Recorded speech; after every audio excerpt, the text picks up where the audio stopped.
Initiatives. जब non cooperation movement हो रहा था ना, तो लोगों ने इसे जॉइन तो किया था, लेकिन उन्होंने अपने अपने तरीके से इस प्रोटेस्ट को एक्सप्रेस किया था। कुछ ने गांधी जी के नॉन वायलेंस को फॉलो किया था, कुछ ने इसे मिक्स कर दिया था अपने तरीके से, जैसे उनका जो लोकल इश्यूज़ है और उनके एक्सपेक्टेशंस को मिलाकर उन्होंने इस प्रोटेस्ट में हिस्सा लिया था। इसके कुछ एग्जाम्पल है, जैसे खेड़ा गुजरात। पाटीदार जो पीजेंट्स थे ना, उन्होंने ऑर्गेनाइज कराया था नॉन वायलेंट प्रोटेस्ट को। High land revenue. Coastal Andhra and Tamil Nadu में लोगों ने जो लिकर शॉप थे उनको घेर लिया था और अल्कोहल की सेल को रोक दिया था। गुंटूर डिस्ट्रिक्ट आंध्र प्रदेश, यहाँ पे ट्राइबल्स और पुअर पीजेंट ने फॉरेस्ट सत्याग्रह को करा था, लेकिन फिर भी वो अपने कैटल को फॉरेस्ट में लेकर जा रहे थे बिना फीस को पे किए। उन्हें ऐसा लग रहा था, उन्हें बिलीव था, भरोसा था गांधी जी के ऊपर कि वो उनका जो टैक्स है उसे रिड्यूस कर देंगे और जो फॉरेस्ट रिस्ट्रिक्शन है उसे एंड कर देंगे। बहुत सारे जो फॉरेस्ट विलेज थे जहाँ पे पीजेंट ने डिक्लेयर कर दिया था स्वराज, और वो बिलीव कर रहे थे कि गांधी जी जल्दी से यहाँ पे आएंगे और उन्हें बचाएंगे। सिंध, जो मुस्लिम ट्रेडर्स और पीजेंट थे ना, उन्होंने स्ट्रांगली सपोर्ट किया था खिलाफत मूवमेंट को। बंगाल में खिलाफत और नॉन कॉपरेशन जो अलायंस थे, उन्होंने बहुत ही क्लोज और स्ट्रॉन्ग बनाया साथ को, एकता को, यूनिटी को। जहाँ में अकाली मूवमेंट चल रहा था, जहाँ पे वो एम कर रहे थे करप्ट महंतास जो गुरुद्वाराज में थे उन्हें हटाने की। उन्होंने इसे लिंक कर दिया था नॉन कॉपरेशन मूवमेंट से। असम में टी गार्डन के वर्कर ने शाउट कर दिया गांधी महाराज की जय, और उन्होंने डिमांड की हायर वेजेस को।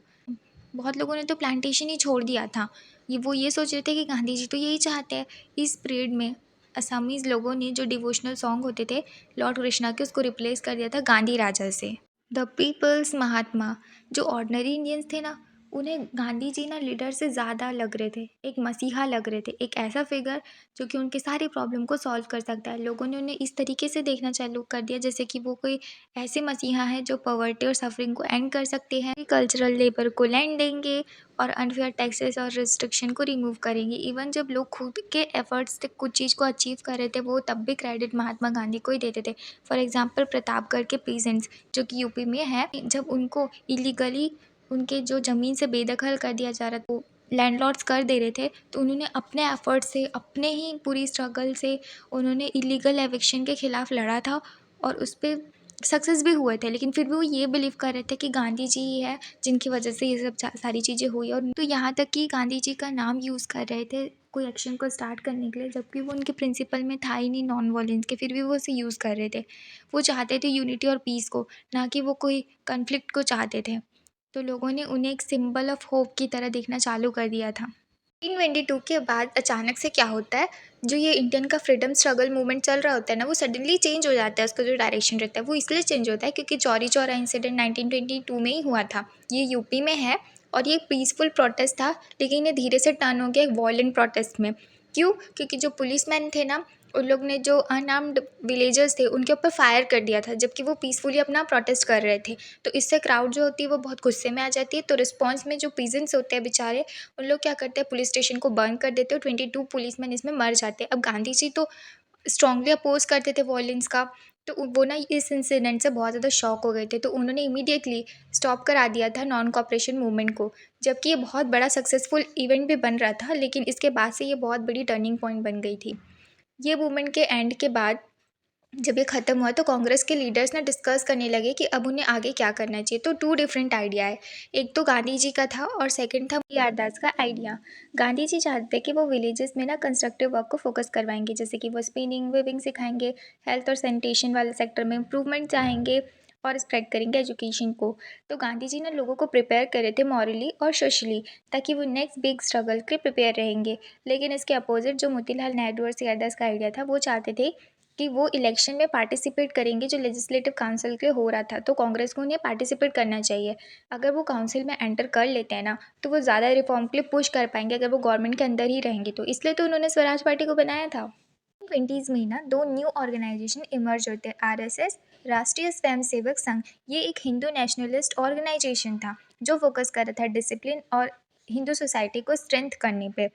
एक सेकंड था कम्युनिस्ट पार्टी ऑफ इंडिया। ये इंस्पायर्ड थे सोशलिस्ट और वर्कर मूवमेंट से जो पूरे वर्ल्ड में हो रहा था, जैसे कि रशिया में हो रहा था। ये चाहते थे इक्वालिटी सबके लिए और राइट वर्कर्स के लिए और पीजेंट्स के लिए।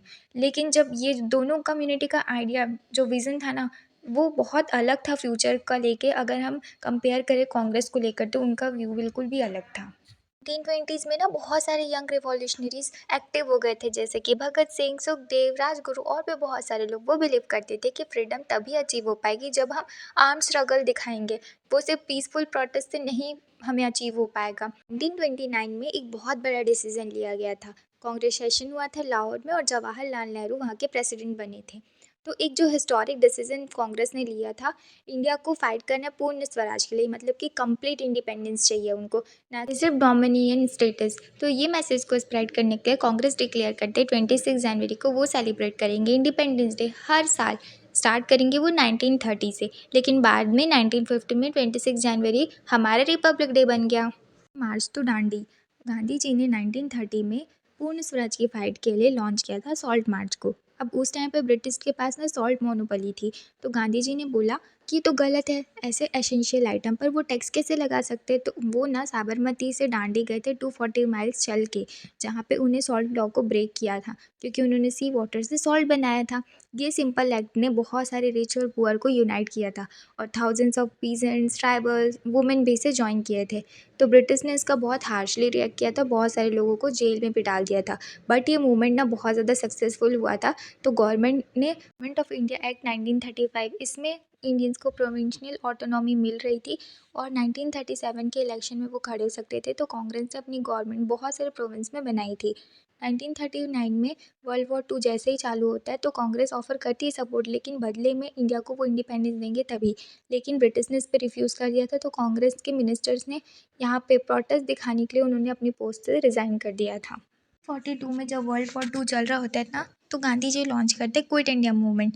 इसमें वो बोलते हैं ब्रिटिश को इंडिया छोड़ के जाने के लिए इमीडिएटली, और बोलते हैं इंडियंस को कि करो या मरो। आपने सुना होगा डू और डाई, वो उनका ही स्लोगन है। लेकिन अब गांधी जी तो नॉन वायलेंट थे, तो गांधी जी और बाकी लीडर्स को अरेस्ट कर लिया गया था। लेकिन ये जो मूवमेंट है ना, वो बहुत ही वाइडली स्प्रेड हुआ था। पीजेंट्स और यूथ एक्टिवली ज्वाइन किए थे। गवर्नमेंट ऑफिस, कम्युनिकेशन लाइंस और जितने भी सिम्बॉल थे ब्रिटिश रूल के, उन पर अटैक किया गया था। बहुत सारी जगह पर तो लोगों ने अपनी खुद की लोकल गवर्नमेंट भी फॉर्म करके वहाँ पे सेटअप कर दी थी। तो ब्रिटिश ने इसका बहुत ही ब्रूटली रिस्पॉन्स किया था। 1943 में 90,000 लोग हैं वो जेल गए थे, और 1,000 लोग को इन्होंने मारा था। क्राउड के ऊपर एरोप्लेन से फायर किया गया था। ये मैसिव अपराइजिंग ना ब्रिटिश रूल को ग्रेटली वीक कर रहा था। 1940 में तो मुस्लिम लीग ने डिमांड किया था इंडिपेंडेंट स्टेट की, जहाँ पे मुस्लिम्स उस एरिया में मेजोरिटी में होंगे। ये अभी तक डिमांड नहीं हुआ था पाकिस्तान की कि सेपरेट उनको अपना अलग कंट्री चाहिए, बट ये दिखा रहा था कि जो मुस्लिम्स हैं उनके ऊपर में एक बिलीव ग्रो कर रहा है कि उन्हें एक सेपरेट नेशन चाहिए। ऐसे डिमांड कर क्यों रही थी? तो 1930s में ना रिलेशनशिप जो होता है हिंदू और मुस्लिम के बीच में इंडिया में, वो टेंशन से चालू हो जाता है, क्योंकि दोनों कम्युनिटी को ना डर लगने लगता है कि उनका इंटरेस्ट शायद फ्यूचर में प्रोटेक्ट नहीं हो पाएगा। 1937 के इलेक्शन में मुस्लिम लीग बहुत कुछ इंपॉर्टेंट रियलाइज़ करती है कि डेमोक्रेटिक इंडिया वो डिसीज़न लेता है जो मेजोरिटी वोट विन करता है। तो मुस्लिम हमेशा फेयर रहेंगे नंबर पे, हिंदू से तो कम ही रहेंगे ना। तो इसलिए ना लीग को बहुत ज़्यादा मतलब डर लगने लगता है कि जो शायद मुस्लिम को है इनफ पॉलिटिकल पावर या फिर प्रोटेक्शन नहीं मिल पाएगी। और यूनाइटेड प्रोविंस यानी कि यूपी, कांग्रेस ने बहुत सारी सीट वहाँ पे जीत ली थी। तो मुस्लिम लीग ना चाहते थे कि वो फॉर्म करे एक जॉइंट गवर्नमेंट को कांग्रेस के साथ में, लेकिन कांग्रेस ने रिफ्यूज़ कर दिया था।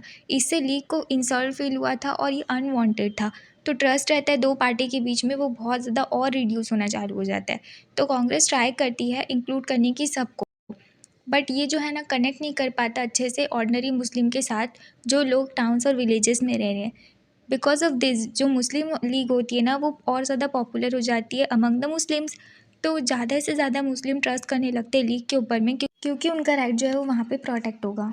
मूवमेंट के टाइम में जब बहुत सारे कांग्रेस लीडर्स को जेल हो जाती है ना, तो मुस्लिम लीग अपना जो इन्फ्लुएंस है वो और ज़्यादा स्प्रेड करने लगती है। 45 में ब्रिटिश ट्राई करते हैं कांग्रेस और मुस्लिम लीग को साथ लाने की, ताकि वो ये देख पाए कि इंडिपेंडेंस के बाद इंडिया खुद को कैसे गवर्न करेगी।